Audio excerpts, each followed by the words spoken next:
Capítulo 4. El juicio investigador y el tema del gran conflicto. He notado algo muy interesante en cuanto a las críticas que he escuchado en la enseñanza adventista sobre el juicio investigador. Los críticos casi nunca argumentan en el contexto del conflicto universal entre el bien y el mal, lo que los adventistas llaman el gran conflicto. Esto es comprensible para nuestros críticos, no adventistas, dado que no le ponen mucho énfasis al gran conflicto. Pero incluso algunos de nuestros críticos adventistas tienden, en general, a entresacar los detalles del juicio investigador sin considerar la relación con el gran conflicto. Y allí, sospecho yo, está la razón de sus críticas. El juicio investigador debe ser comprendido en el contexto del gran conflicto, pues solamente en este marco tiene sentido. Ya he mencionado el tema del gran conflicto en los 2 capítulos anteriores. En este capítulo, desarrollaré más a fondo su relación con el juicio investigador y la justificación por la fe. Sospecho que la mayoría de los cristianos estaría de acuerdo en que hay un conflicto entre el bien y el mal en el mundo. Con solo mirar un segmento o dos de las noticias vespertinas, se vuelve clara la realidad de este conflicto. El concepto adventista del gran conflicto es una ampliación de ese tema. Explica el origen y la resolución final del problema del mal. Hay 3 proposiciones que subyacen el tema del gran conflicto. 1. Dios ha creado seres inteligentes además de los humanos. 2. Dios ha creado seres inteligentes con la habilidad de tomar decisiones racionales e independientes, incluyendo la decisión de rebelarse contra él. Algunos de los habitantes inteligentes no humanos del universo, ángeles, han elegido rebelarse contra Dios. Los seres humanos, como raza, han tomado la misma decisión. Y 3. Dios desea resolver esa rebelión de una manera que asegurará al universo contra futuras rebeliones. Trataré sobre cada una de estas proposiciones en las próximas páginas. Hay seres inteligentes además de los humanos. Génesis 3 dice que la serpiente le habló a Eva cuando ésta se acercó al árbol del conocimiento del bien y del mal. Versículos 1 al 5. La suposición entre la mayor parte de los eruditos conservadores es que Satanás era el agente inteligente que habló con Eva, del Apocalipsis 12:9, y que simplemente utilizó a la serpiente como un medio. Si esto es correcto, y los adventistas lo creen, entonces esta es la primera referencia que hace la Biblia sobre un ser creado inteligente que no es humano. A lo largo de las escrituras hay referencias a seres inteligentes, ángeles, que se les aparecieron y hablaron a distintas personas. Génesis 16:7, por ejemplo, dice que un ángel del Señor se le apareció a Agar y le habló después de haber huido de Sara. Génesis 22:11 y 12 dice que un ángel del Señor le habló a Abraham para evitar que sacrificara a su hijo a Isaac. Y la historia de Jacob nos dice que un día vinieron a presentarse delante de Jehová los hijos de Dios. Job 1:6. La historia continúa describiendo una conversación que tuvo Satanás con Dios en cuanto a si Job merecía el favor de Dios. Dado que solamente los seres inteligentes pueden hablar, la suposición razonable es que estos seres angelicales son muy inteligentes. Este concepto es crucial para la comprensión adventista del tema del gran conflicto. Algunos ángeles se han revelado. La segunda suposición que podemos extraer de la Biblia es que tanto los ángeles como los seres humanos tienen la libertad de tomar decisiones contrarias a la voluntad de Dios, que Él no obligará ni a nosotros ni a los ángeles a obedecerle. La Biblia presenta evidencias claras de que algunos de los ángeles de Dios han utilizado esta libertad para rebelarse contra él.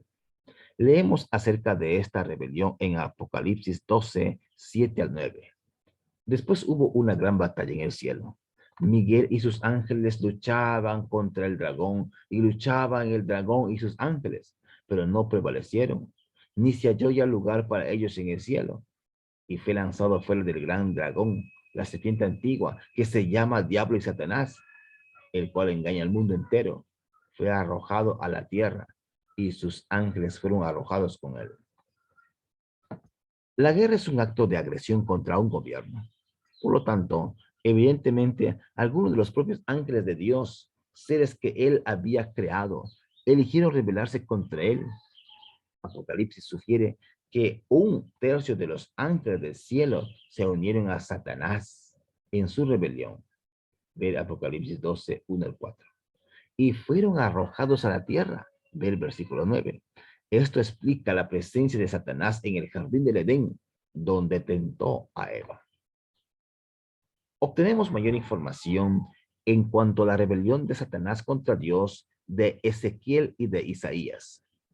Ezequiel nos dice que en forma previa a su caída, Satanás se encontraba de pie ante la misma presencia de Dios como querubín protector.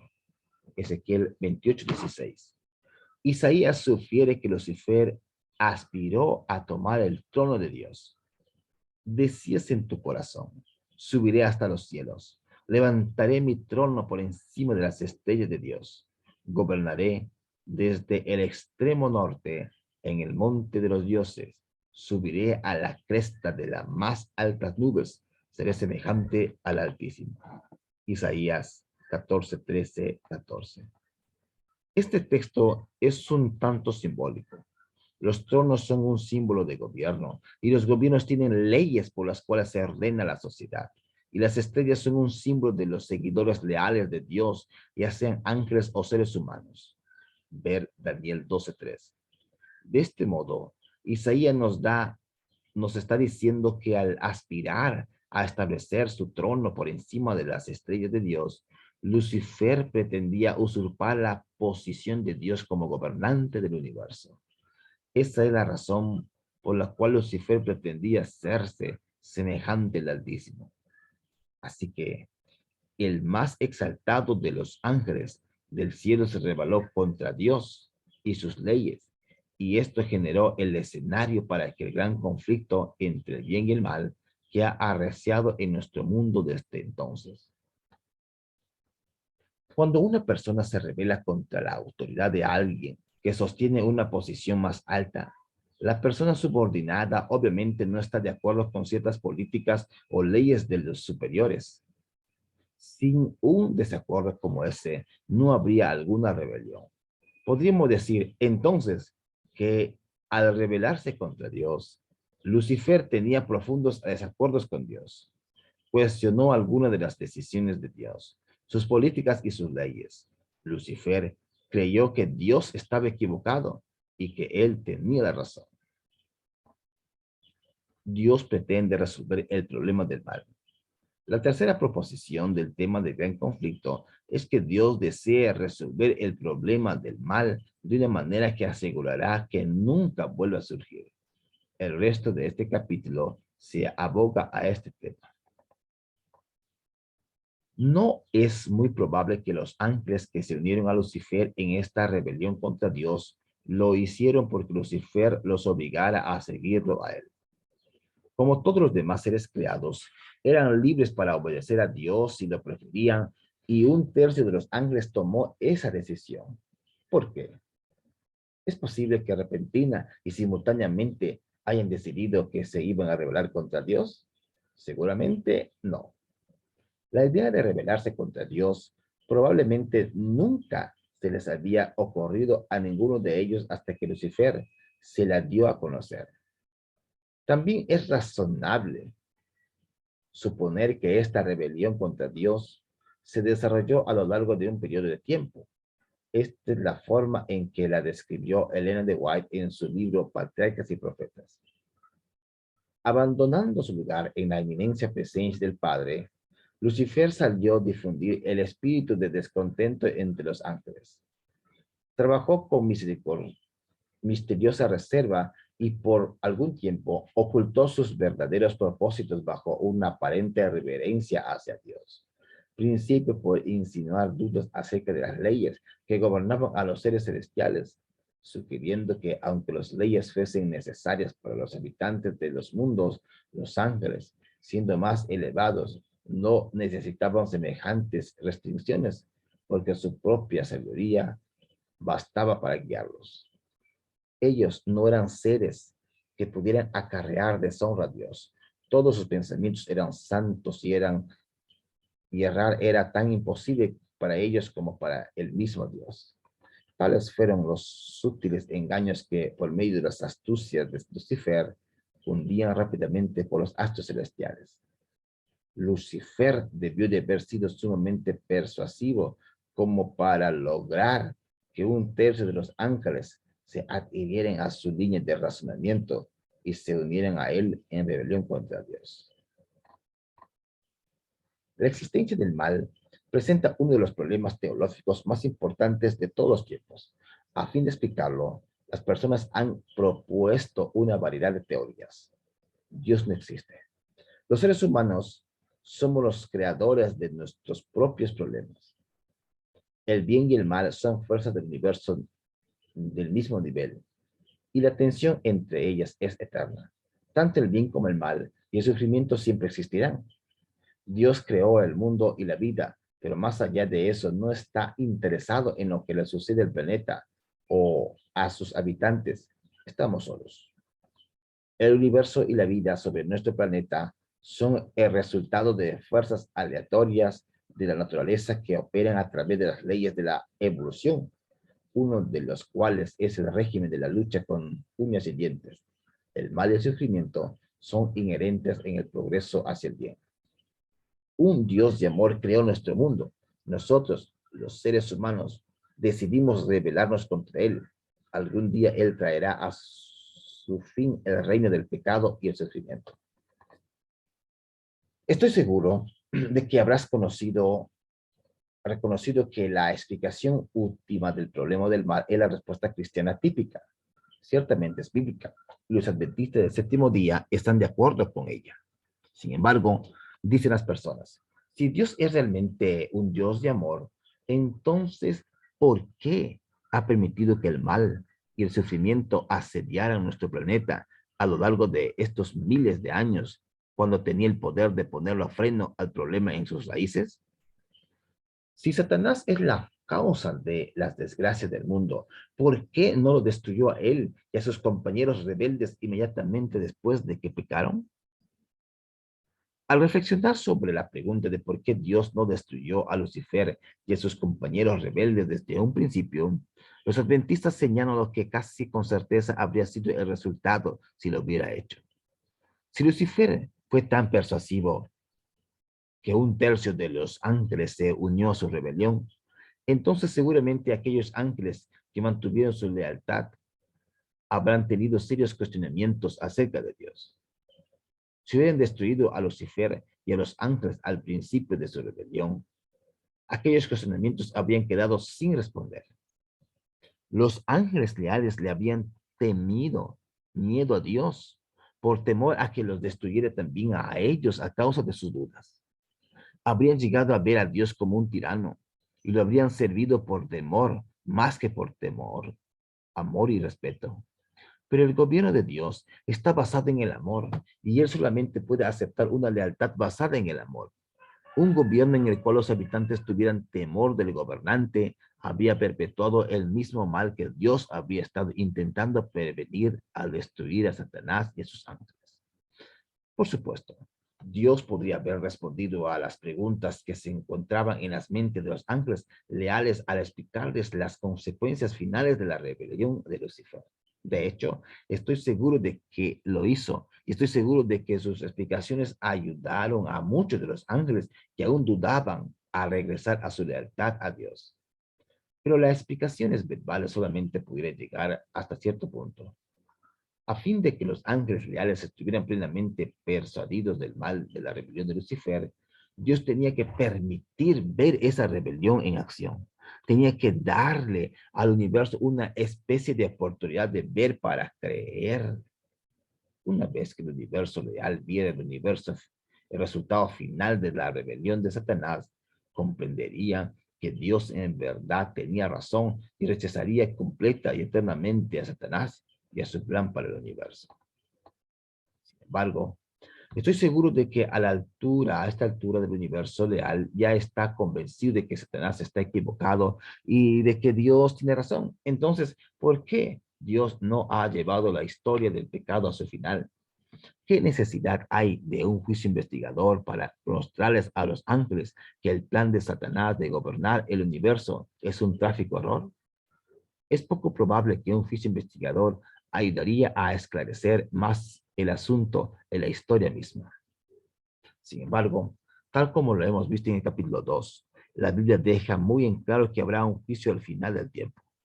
Daniel nos muestra este juicio sesionado con miles de ángeles que rodean el trono de Dios examinando los libros del registro. Ver Daniel 7, 9 y 10. Y Pablo dijo que el pueblo de Dios debe aparecer en el juicio para dar cuentas de sí a Dios. Y para que cada uno no recibiere lo que le corresponde según lo bueno o lo malo que haya hecho mientras vivió en el cuerpo.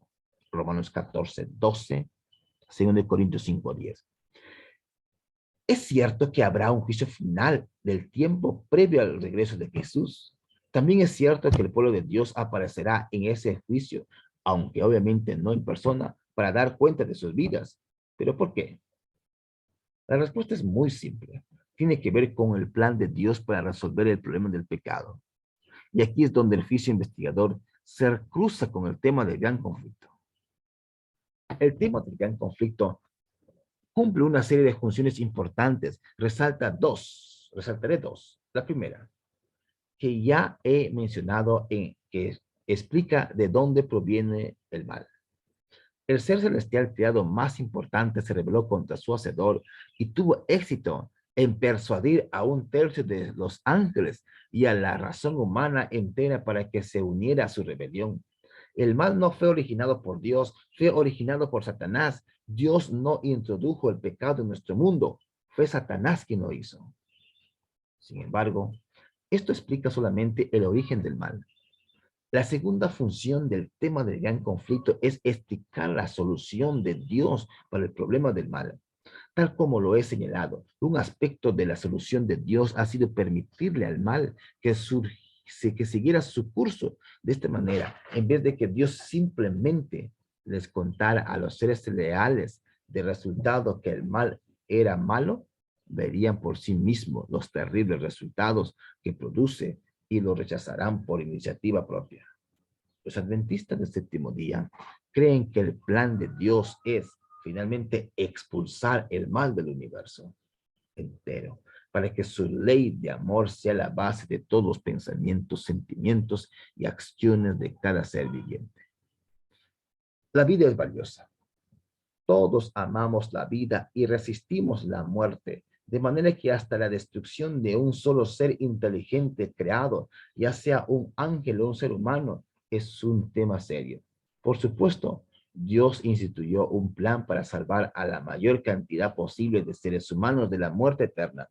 Por lo tanto, consideraremos el plan de salvación de Dios, en especial su relación con el gran conflicto y la resolución del problema del mal. Algo drástico sucedió en las mentes de Adán y Eva cuando pecaron. Antes del pecado eran felices en su hogar edénico, estaban en paz con Dios y el uno con el otro. Pero uno de los resultados psicológicos inmediatos del pecado fue la introducción tanto del temor como de la vergüenza en sus mentes. Cuando Dios salió a encontrarse con ellos en el jardín, huyeron de él. Y cuando Dios le preguntó a Adán por qué había huido, Adán respondió, tuve miedo. Génesis 3:10. El temor de ellos también incluyó vergüenza, lo cual se demuestra por el hecho de que Adán y Eva se hicieron vestiduras con hojas de higuera. Versículo 7. Adán reconoció su vergüenza. Dijo, tuve miedo porque estaba desnudo y me escondí. Versículo 10. El temor y la vergüenza son dos características fundamentales del pecado. De hecho, de que Adán y Eva experimentaron estas emociones tan pronto como se rebelaron contra Dios, confirma que habían sido infectados por el pecado. Desdichadamente, pasaron esa infección a cada uno de sus descendientes.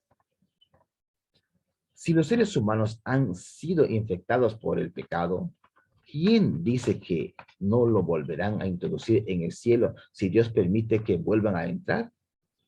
A los criminales los encerramos para proteger a la sociedad de sus actos predadores.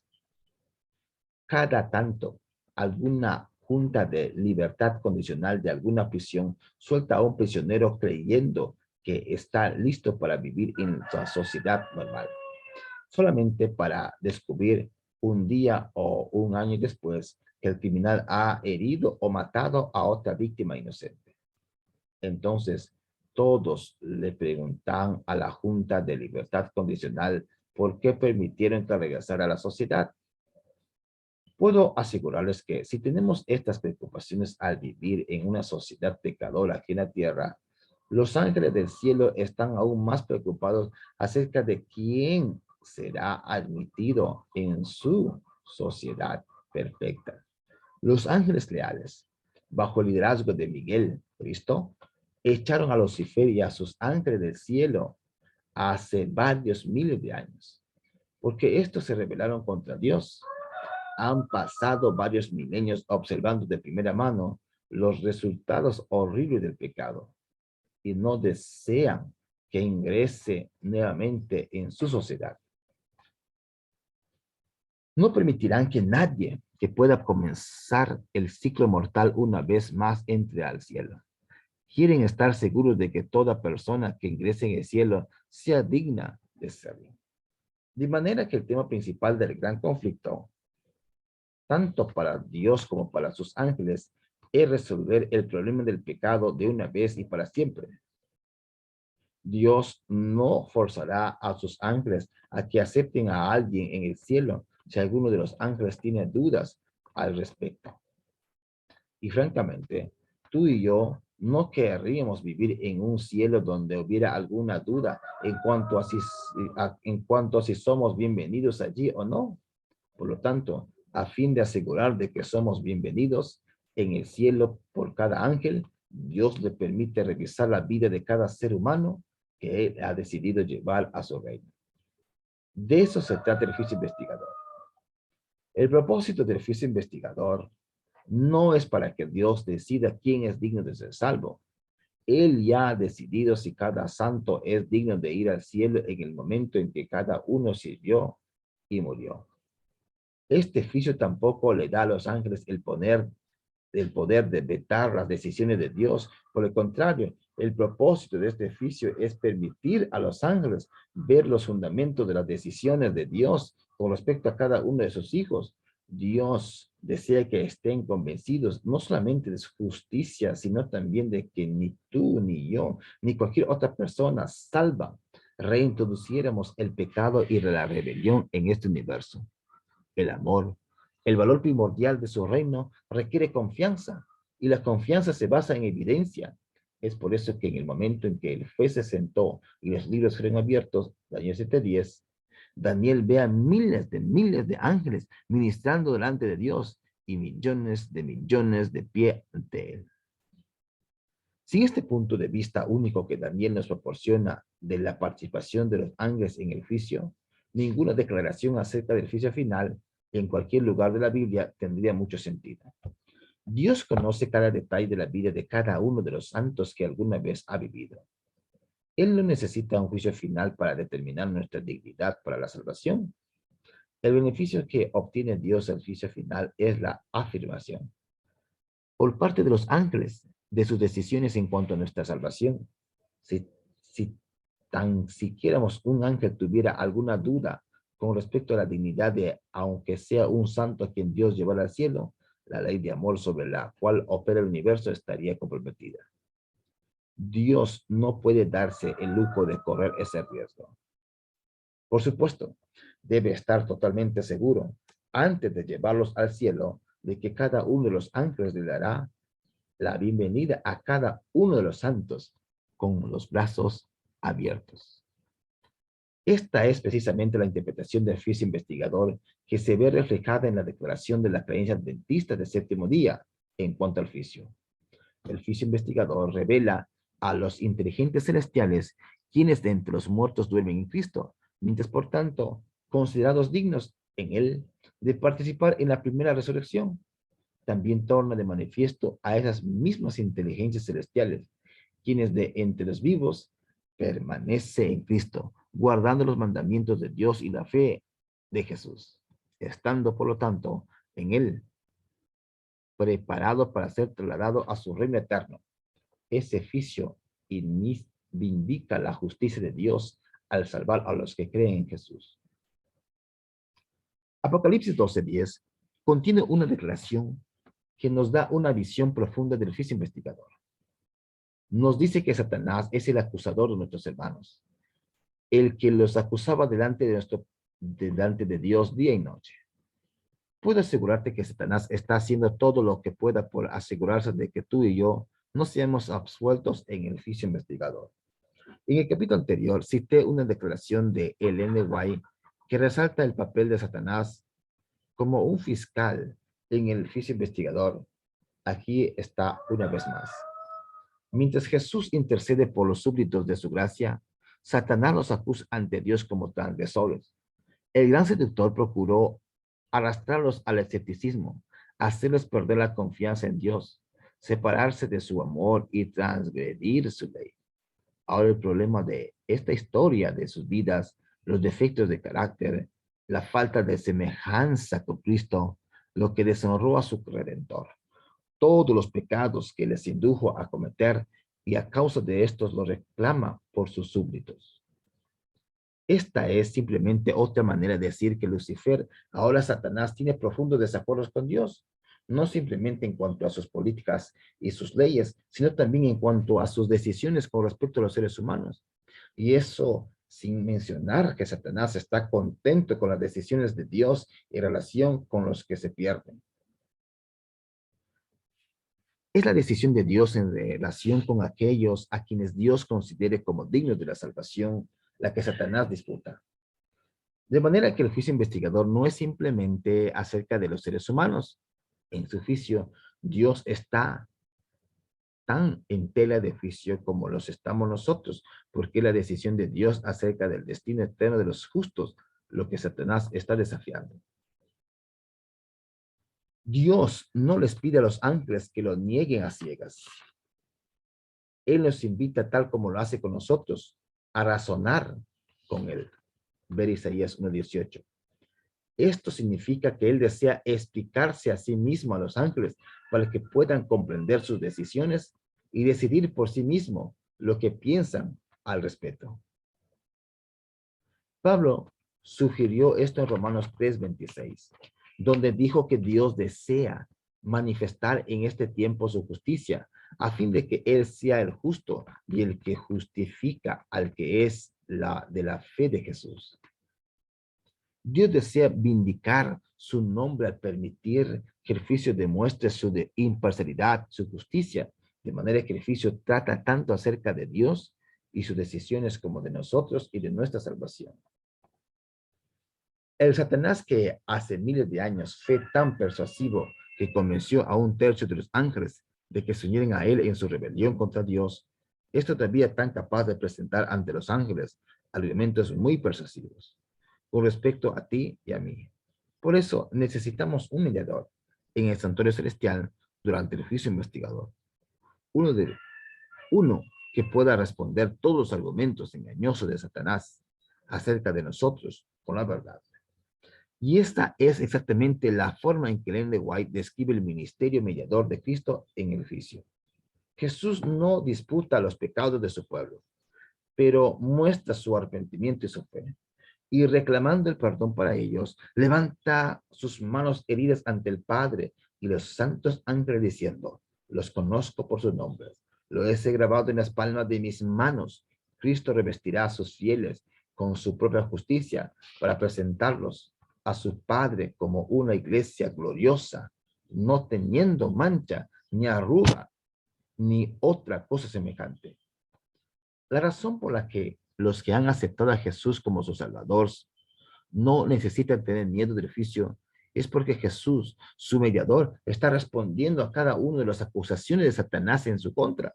Cuando el juicio termine, cada ángel del cielo habrá tenido la oportunidad de escuchar tanto las acusaciones de Satanás como la respuesta de Cristo. Tristemente, en algunos casos, Cristo habrá tenido que admitir que Satanás tenía razón. Algunos de los profesos seguidores de Dios no merecen un lugar en su reino y los ángeles estarán de acuerdo. Pero Jesús explicará por qué cada santo que verdaderamente ha puesto su confianza en Jesús sí merece un lugar en su reino. Y una vez más, los ángeles estarán de acuerdo.